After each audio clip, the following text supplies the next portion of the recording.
मित्रों नमस्कार, मैं रंजित कुमार। आज मैं आपको बताने वाला हूँ PYQ सीरीज को लेकर। PYQ सीरीज में हम लोग 5 तक कल तक पहुँचे थे। आज हम 6 देखने वाले हैं।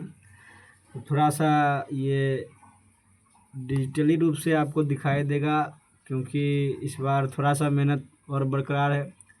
तो चलिए हम लोग आज देखते हैं।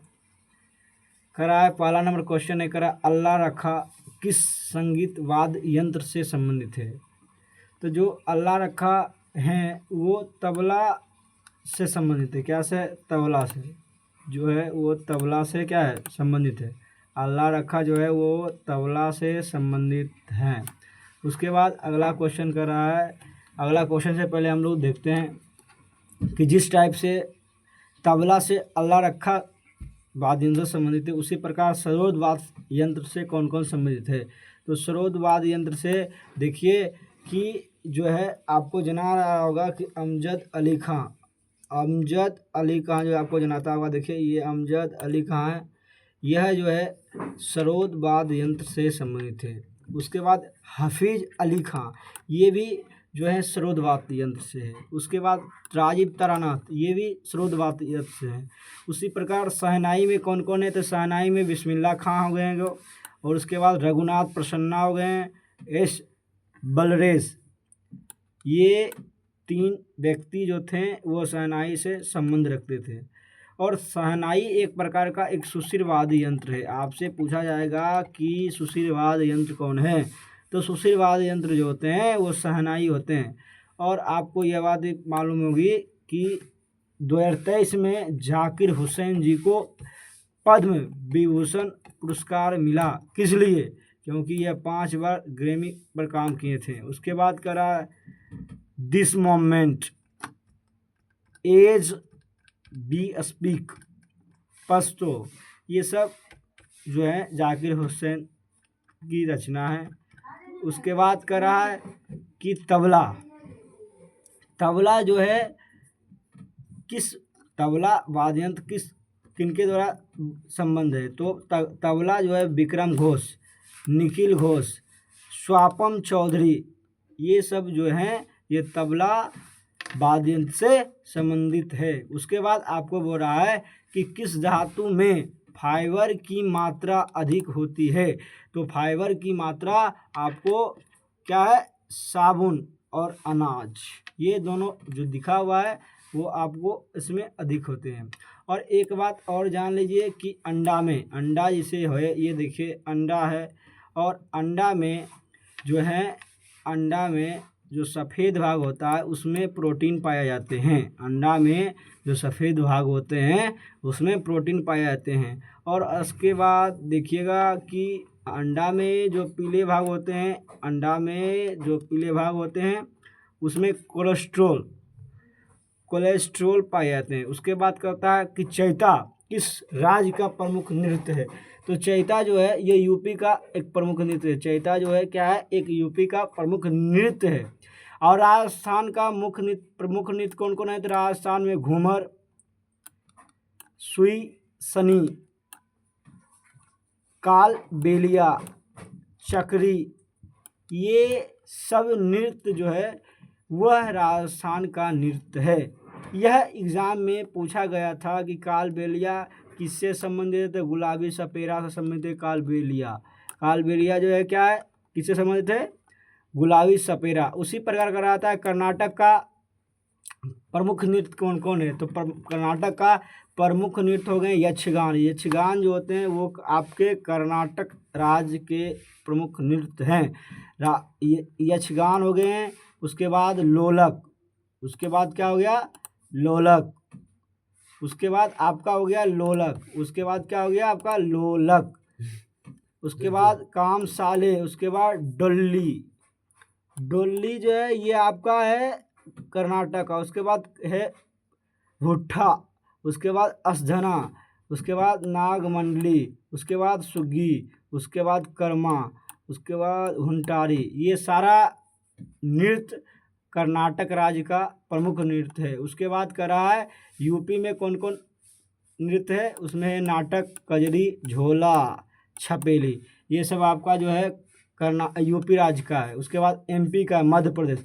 मध्य प्रदेश का आपको हो गया भगोरिया। मध्य प्रदेश का आपको हो जाएगा भगोरिया नृत्य। मध्य प्रदेश का है भगोरिया। मध्य प्रदेश का भगोरिया नृत्य हो गया। फिर मंच हो गया। खरा नाच, खरा नाच भी मध्य प्रदेश का है। मटकी, मटकी भी आपको मध्य प्रदेश का है। जवारा, जवारा भी आपका मध्य प्रदेश का है। उसके बाद फूल पत्ती, फूल पत्ती भी आपको जो है एमपी राज्य का प्रमुख नृत्य है। उसी प्रकार का रहा कौन सा नीति निर्देशक सिद्धांतों के अंतर्गत नहीं आता है, कौन से डीपीएसपी के अंतर्गत नहीं आता है, तो वो जो है वो भारतीय स्थानीय भाषाओं का बढ़ावा देना, ये डीपीएसपी में मतलब के अंतर्गत नहीं आता है। ये भाग 4 में कहा गया है 36 से 41 तक जो आयरलैंड में होता है। अनुच्छेद देखते रहिए 36। अनुच्छेद 36 के माध्यम से आप राज्य की परिभाषा को वर्णन करते हैं, यानी कि इस अनुच्छेद के माध्यम से हम राज्य का परिभाषा का दिया जाता है। अनुच्छेद 12 के समान है। अनुच्छेद 36 जो है वो 12 के समान है। उसके बाद कर रहा है अनुच्छेद 37, यह अपरिवर्तनीय है। यह क्या है? अपरिवर्तनीय है, not non justiciable. Ambedkar, Ambedkar देखिए अब अंबेडकर की रचना जो है नवीन विशेषता करा है। ग्रीन विल ऑस्टिन जो है संविधान का समझ होता है। इन्हें एक निर्देशों के साधन माना गया है। भारत शासन अधिनियम जो है 1936 में हुआ था। भारत शासन अधिनियम कब हुआ था? 1936 में। यह जो है इसमें गवर्नर जनरल प्रमुख होते हैं। उसके बाद कह रहा है कि अनुच्छेद 43 में क्या किया है? Participation of workers in the management of industries. 1943 में जो है participation of worker in the management of industry. उसके बाद अनुच्छेद 43 कहता है कि लिविंग वेज। उसके बाद अनुच्छेद 42 कहता है justice, human condition and mentality relief.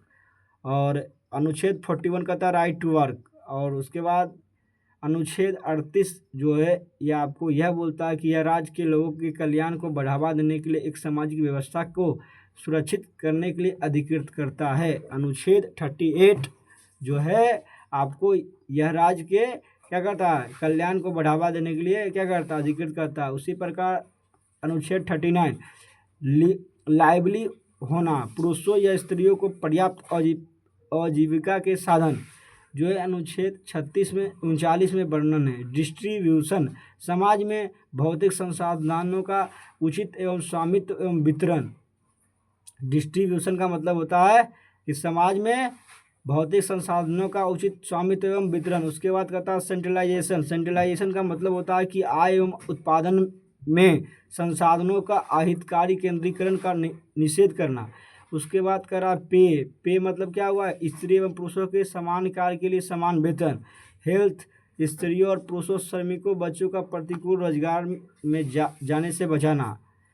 उसके बाद आपको कह रहा है कि अनुच्छेद 39A, अनुच्छेद 39A के माध्यम से हम लोग जानेंगे कि समान अवसर के आधार पर न्याय देना, निःशुल्क कानूनी सहायता, कानून गरीबों को अन्याय का शिकार ना होना पड़े, ये सब अनुच्छेद 39A आपको बताता है। अनुच्छेद 40 में क्या कहा जाता है कि अनुच्छेद 40 में कहा गया है ग्राम पंचायतों का गठन होना चाहिए। यह जो सेंटेंस जो लिखा है वो आपको अनुच्छेद 40 में लिखा गया है। उसके बाद अनुच्छेद 41 में क्या कहा गया है कि अनुच्छेद 41 में कुछ मामलों में काम, शिक्षा और सार्वजनिक सहायता का अधिकार, ये जो है हमको अनुच्छेद 41 बताता है। अनुच्छेद 41 में क्या बताता है कि मामलों में काम, शिक्षा और सार्वजनिक सहायता का अधिकार होना। उसके बाद अनुच्छेद 42 आपको बताता है कि काम और मातृत्व अवकाश यानी मैटरनिटी लीव की न्याय संगत और मानवीय स्थितियों का प्रावधान। 43 कहता है कि मजदूरों या ब्रैकेट में लिखा हुआ श्रमिकों का निवाह या योग मजदूरी, मजदूर जो कर रहा है उसको योग यानी उनके लायक का मजदूरी अनुच्छेद 43 के द्वारा हमें बतलाया जाता है। उसके बाद कर रहा है कि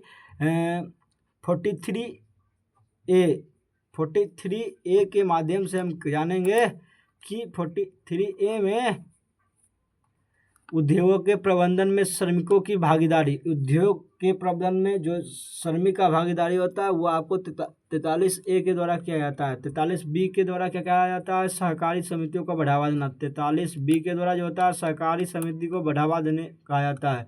उसके बाद कहा जाता है कि फलों, अगला क्वेश्चन है, फलों, सब्जियों, फूलों और सजावटी पौधों की खेती का विज्ञान और कला कहलाता है। तो आप जो देख रहे हैं कि फलों, सब्जियों और फूलों और सजावटी पौधे की खेती का विज्ञान जो होता है वो फ्लोरिकल्चर कहलाता है, उसे फ्लोरिकल्चर कहा जाता है। उसे क्या कहा जाता है, फ्लोरिकल्चर। उसके क्या कहा जाता है, फ्लोरिकल्चर। वेनिकल्चर में वाइन उत्पादन होता है, वेनिकल्चर में वाइन उत्पादन होता है। हॉर्टिकल्चर में बागवानी का उत्पादन होता है। उसके बाद बोलता है सेरीकल्चर। सेरीकल्चर का मतलब होता है कि रेशम उत्पादन, सेरीकल्चर में हम कुछ रेशम को उत्पादन करते हैं। उसके बाद बोलता है सेरीकल्चर। सेरीकल्चर में मतलब होता है वनों और वन भूमियों के प्रबंधन की कला। उसके बाद बोलता है एपीकल्चर। एपीकल्चर में हम लोग मधुमक्खियों का पालन करते हैं, एपीकल्चर में मधुमक्खियों का पालन करते हैं। पीसी कल्चर में हम मछली का पालन मतलब उत्पादन करते हैं। उसके बाद करा किस शैवाल को केल्ट भी कहा जाता है और गहरे समुद्र में पाया जाता है। तो केल्ट जो होता है भूरा शैवाल को कहा जाता है, केल्ट जो होता है भूरा शैवाल को कहा जाता है। इसी को फाइको कहा जाता है। क्लाइमाइडोमोनास को नील हरित शैवाल कहा जाता है। क्लाइमाइडोमोनास को नील हरित शैवाल कहा जाता है। नोस्टॉक को हरा शैवाल कहा जाता है, नोस्टॉक को हरा शैवाल कहा जाता है। शैवाल का अध्ययन फाइकोलॉजी में किया जाता है। लाल शैवाल को कहा जाता है एओडोपाइके। हरा शैवाल में आ गया आपको अस्पायरोगैरा में सेलुलोज भी आ जाता है। उसके बाद आपको पेप्टीन भी आ जाते हैं। धन्यवाद।